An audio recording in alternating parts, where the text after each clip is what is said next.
ये bye on dip की जो स्ट्रेटेजी है ना, वो समझना आप लोगों के लिए बहुत जरूरी है कि आप बाय कब करोगे और सेल कब करोगे।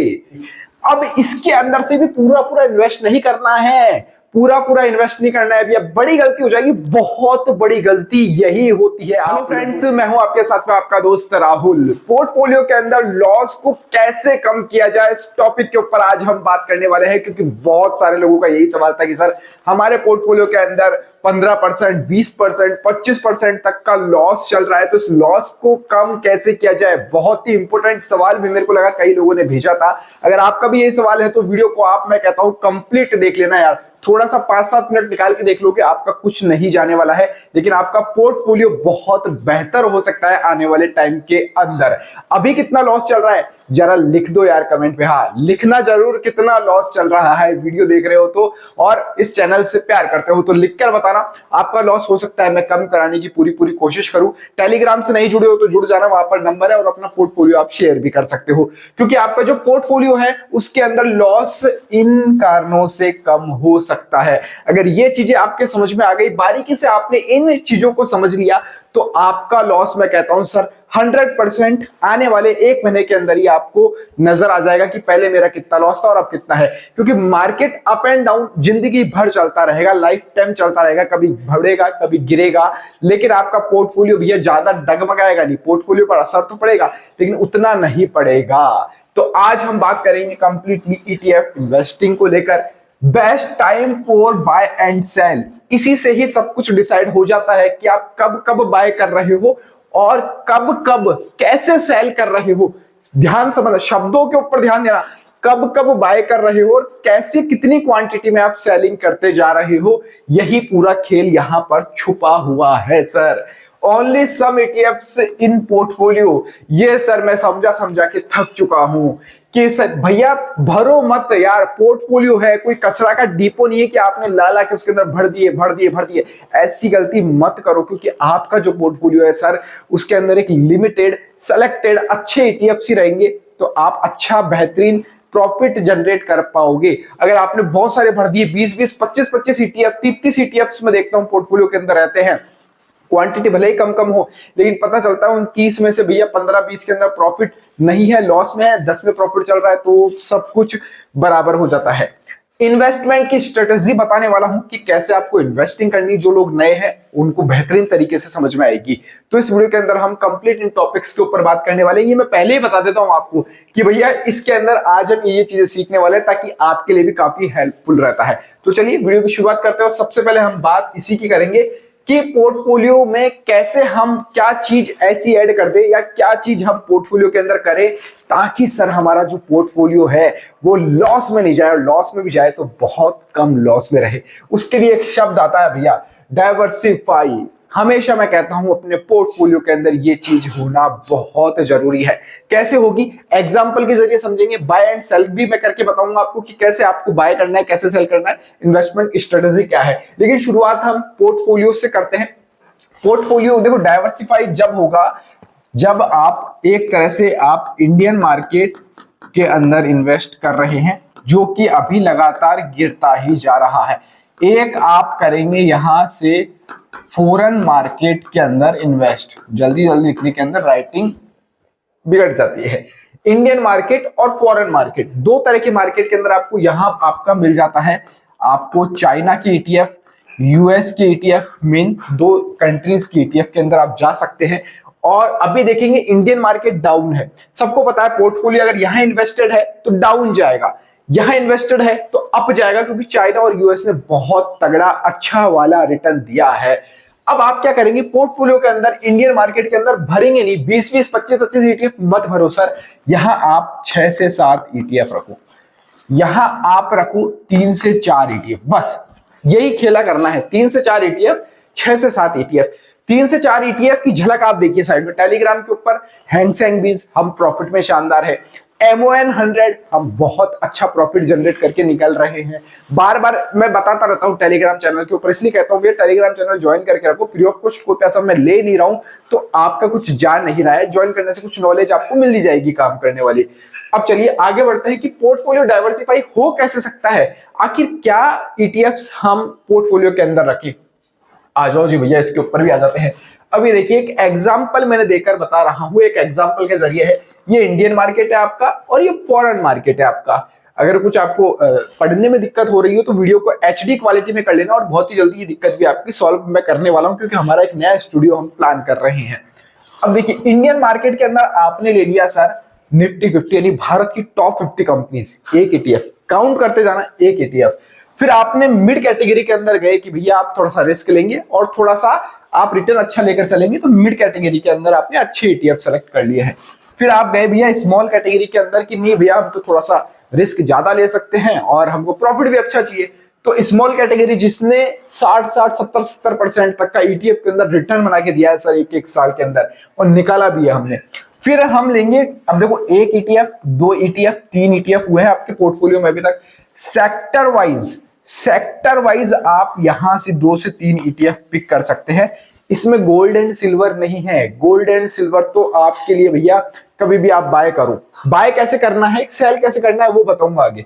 सेक्टर वाइज आप 2 से 3, जैसे फार्मा हो गया आपका IT हो गया, आपका ये ऑटो सेक्टर हो गया, इस तरह के कुछ ग्रोइंग सेक्टर आपको पता है होने चाहिए कि ग्रोइंग सेक्टर है सर 2 से 3 मैं इसके अंदर इन्वेस्ट कर दूंगा।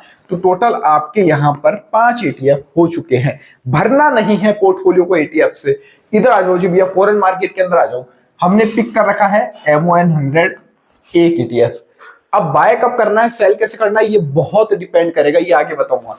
हैंग सेंग भी दूसरा ETF आपने इधर से ले लिया, माफांग आपने ले लिया तीसरा ETF। तो आपका US मार्केट, चाइना मार्केट के अंदर इन्वेस्ट हो गया है अमाउंट, और ये जब जब डाउन हुए हैं तब तब एक अच्छी अपॉर्चुनिटी लेकर आए हैं अभी इस समय। तो 5 और 3 7 ETF आपके ये हो गए। गोल्ड एंड सिल्वर आप लगा लो 8 9, मैं कहता हूं एक ETF 10 ETF का आपका पोर्टफोलियो है। बहुत शानदार ETF जिनका AUM अच्छा है, जिसमें लिक्विडिटी अच्छी मिल रही है। और हाँ, बाय कैसे करते हो यार ये मेरे को नहीं पता है। ब्रोकर बहुत सारे हैं, लेकिन ब्रोकर ऐसा चूज करना जहां आपका एक तो बहुत से लोगों का आता है सर हमारा साल का 1000 रुपए कट गए, हमारे 500 रुपए कट गए, ये किस चीज से कटे या माइनस में हमारा पोर्टफोलियो दिखा रहा है, ये तो क्यों है? क्योंकि आपका AMC चार्जेस लगता है, एनुअल मेंटेनेंस चार्जेस, आपका ब्रोकरेज फीस भी आपको देनी पड़ती है सर, उससे बच सकते हो। 11 के ऊपर अकाउंट ओपन कर लेना, डिस्क्रिप्शन और पिन कमेंट के अंदर मैं लिंक मेंशन कर दूंगा। ब्रोकरेज फ्री रहेगा, AMC आपका फ्री रहेगा। कुछ दिन बाकी है, मात्र 10 दिन बचे हैं, पहले अकाउंट ओपन करके ट्रेड जरूर कर लेना ताकि आपका जो फैसिलिटी है वो चालू रहे। तो 11 के ऊपर आप अकाउंट बना सकते हैं, क्योंकि मेरे को अच्छा लगता है इसलिए मैं उसका नाम आपको बार बार लेता जा रहा हूं। तो ये कुछ ETFs आपके फॉरेन और ये इंडियन मार्केट के हो गए हैं। अब चलिए भैया, हमने क्या कर लिया है, हमने पिक कर लिए हैं हमारे ETFs। अब बहुत से लोगों के सवाल होगा कि सर नहीं, हमको तो ETF का नाम भी बताओ कि कौन कौन से ETF लेने हैं। आ जाओ टेलीग्राम के ऊपर, आज शाम को मैं डाल दूंगा बेस्ट ETFs कौन से हो सकते हैं। अब बात करते हैं best time to buy and sell. Main गणित यहीं पर छुपा हुआ है, आपका प्रॉफिट एंड लॉस यहीं से डिसाइड हो जाएगा कि बाय कब करना है, सेल कब करना है। अब राहुल जी, हमेशा हमको भी पता है कि बाय ऑन डिप तो हम करते हुए आ रहे हैं, और डिप भी डुबकियां लगा रहा है मार्केट में, जितने डिप बन रहे हैं बार बार नीचे जाता जा रहा है मार्केट।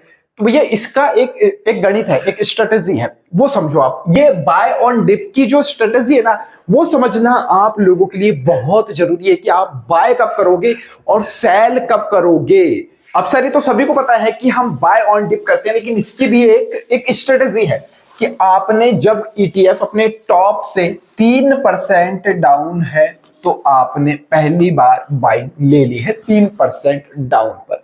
लेकिन भैया अब ये आपको पता है आजकल तो ETF भी स्टॉक्स के जैसे गिर रहे हैं, 3% डाउन होने पे पहली बाइंग आपकी हो चुकी है।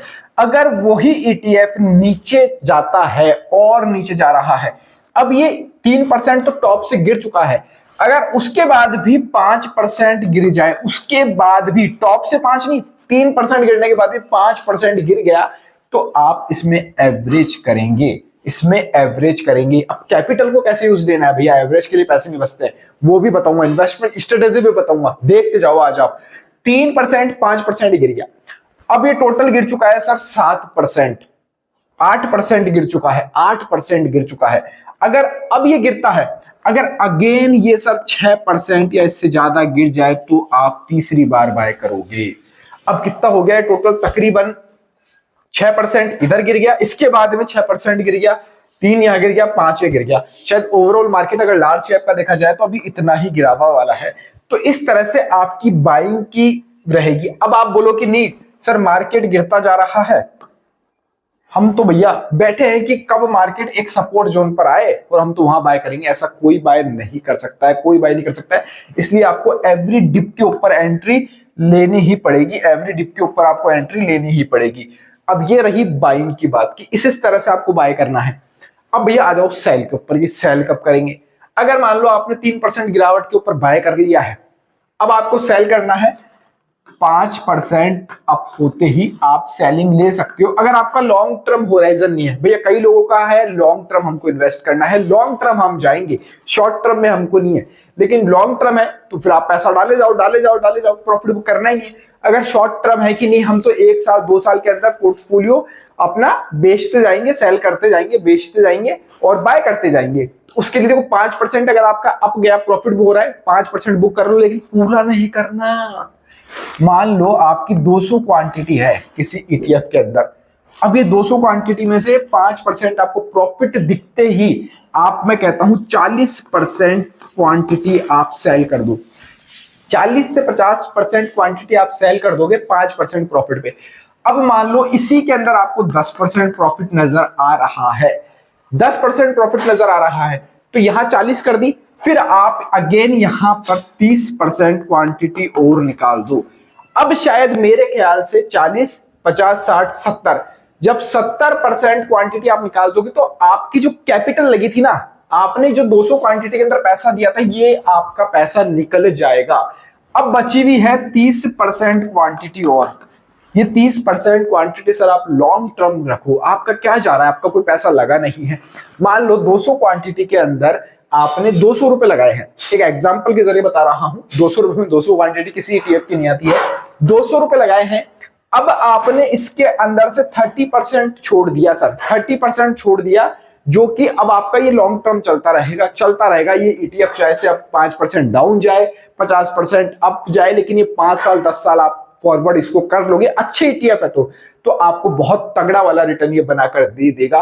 तो पूरी क्वांटिटी कभी भी ध्यान रखना, ईटीएफ के अंदर पूरी क्वांटिटी कभी भी सेल नहीं करनी है। ये आप गांठ बांध लो अपने दिमाग के अंदर कि सेलिंग करते समय हमको ध्यान रखना है, टुकड़ों में सेल करना है, एक बार में पूरी क्वांटिटी को सेल नहीं मारना है, नहीं मारना है। अब जो लोग टेलीग्राम पे जुड़े हुए हैं उनको आज समझ में आ गई होगी कि मैं हमेशा क्यों कहता हूं 20% क्वांटिटी सेल करो, 40% क्वांटिटी सेल करो। अब समझ में आ गई होगी आपको कि मैं क्यों कहता हूं। तो जो बची हुई क्वांटिटी रहेगी आपकी कैपिटल के बाद वाली, उसको आपको लॉन्ग टर्म तक होल्ड रखना, जब तक आपको नीड नहीं है पैसे की, ये नीड नहीं है। और जो कैपिटल बुक हुआ है उस पैसे को फिर आपको रोटेट करना है। फिर आप अच्छे ईटीएफ्स की तलाश के अंदर जब बाय ऑन डिप की अपॉर्चुनिटी लगे तब आप डाल सकते हो। तो एकदम सिंपल है। लेकिन अभी जो मार्केट चल रहा है मैं समझ सकता हूं 15-20%, 25% तक मार्केट डाउन है, स्मॉल कैटेगरीज, मिड कैटेगरीज और लार्ज कैटेगरीज। तो अभी ये काम नहीं कर पा रही होगी, लेकिन फॉरेन ईटीएफ्स के अंदर ये स्ट्रेटेजी बिल्कुल फिट बैठ रही है अभी इस समय के अकॉर्डिंग। और अभी जो बाइंग का मौका है वो इंडियन मार्केट के अंदर फिट बैठ रहा है। अब आ जाता है कि हम इन्वेस्टमेंट कैसे करेंगे सर, इन्वेस्टमेंट की स्ट्रेटेजी बताइए। अब देखिए इन्वेस्टमेंट जो पैसा है, सेलिंग की तो मैंने बता दी है, अब बाइंग की क्या करेंगे। मान लीजिए 1 लाख रुपए आपको इन्वेस्ट करने हैं, 1 लाख रुपए, लेकिन ध्यान रखना हमने यहां पर सेलेक्ट किए थे ईटीएफ 7 तरह के। अब आपको इस 1 लाख को 7 पार्ट में डिवाइड करना ही पड़ेगा। अगर आपका होराइजन है कि भैया मेरे को तो इस मंथ 1 लाख रुपए डालने ईटीएफ के अंदर, मैं कहता हूं आप इसको अलग अलग पार्ट में डिवाइड कर दो। पहले तो 2 पार्ट के अंदर, इतना जाएगा ये इंडियन मार्केट के अंदर IM, और ये जाएगा फॉरेन मार्केट के अंदर। अब जो इसका रेशो रहेगा ना 70%, तो सर हम भारतीय है, हिंदुस्तानी है, दिल है हिंदुस्तानी, तो 70% तो आपका जा रहा है इंडियन मार्केट के अंदर। इंडियन मार्केट के अंदर 30% पैसा आप डालिए फॉरेन मार्केट के अंदर। पता नहीं ये कब क्या उठा पटक कर दे, इसलिए पता नहीं। तो 30% हम इसके अंदर रखेंगे, 70% हम इसके अंदर रखेंगे। अब इसके अंदर से भी पूरा पूरा इन्वेस्ट नहीं करना है, पूरा पूरा इन्वेस्ट नहीं करना है। भैया बड़ी गलती हो जाएगी, बहुत बड़ी गलती यही होती है आप लोगों से। फिर कहते हो अब तो सर एवरेज के लिए पैसे नहीं बच रहे, तो ये इसीलिए होता है क्योंकि आपने कैपिटल 1 लाख रुपए है पूरा लगा दिया, लेकिन नहीं बाबा, 70% में से आप सर 40% ही मैक्स टू मैक्स इन्वेस्ट करेंगे एक बार में। भी एवरेज के लिए भी तो पैसा होना चाहिए, दो बार एवरेज कर ले हम 15% का पैसा यूज करके, तो 40% इधर इन्वेस्ट करोगे और 18 से 20% यहां लगाना है आपको। पैसा आपके पास होना चाहिए एवरेज के लिए। अब आपने इन्वेस्ट किया तो मार्केट ऐसा थोड़ी ऊपर ही ऊपर भागेगा हमेशा, नीचे आ गया तो यहां पर आपको एवरेज करना पड़ेगा। इसलिए ये इन्वेस्टमेंट की स्ट्रेटेजी समझना बहुत जरूरी है। वैसे तो कॉमन स्ट्रेटेजी है, लेकिन हम बाय एंड सेल करते समय नहीं ध्यान देते हैं, इसलिए गलती हो जाती है। तो अगर इन सब बातों का आप ध्यान रखोगे, जो मैंने बताई है, इन सब बातों का आपने ध्यान रख लिया कंप्लीट, तो आप अपने पोर्टफोलियो को लॉस में जाने से बचा सकते हो, लॉस को कम कर सकते हो और प्रॉफिट को टाइम पर बुक कर सकते हो। मेरे ख्याल से वीडियो आप लोगों को सबको समझ में आया होगा, आप लोगों के लिए काफी हेल्पफुल रहा होगा। इसी तरह का हेल्पफुल कंटेंट मैं आप लोगों के लिए लेकर आता रहता हूं, तो प्लीज चैनल को सब्सक्राइब कर लीजिएगा, क्योंकि आप लोग बहुत बड़ी संख्या में देखते हो मेरे को पता है, लेकिन सब्सक्राइब का बटन प्रेस नहीं करते हो, तो सब्सक्राइब का बटन प्रेस कर देना, वीडियो को लाइक करना। टेलीग्राम चैनल पर नहीं जुड़े हो तो जुड़ जाइएगा। इस वीडियो में फिलहाल इतना ही। जय हिंद, जय भारत।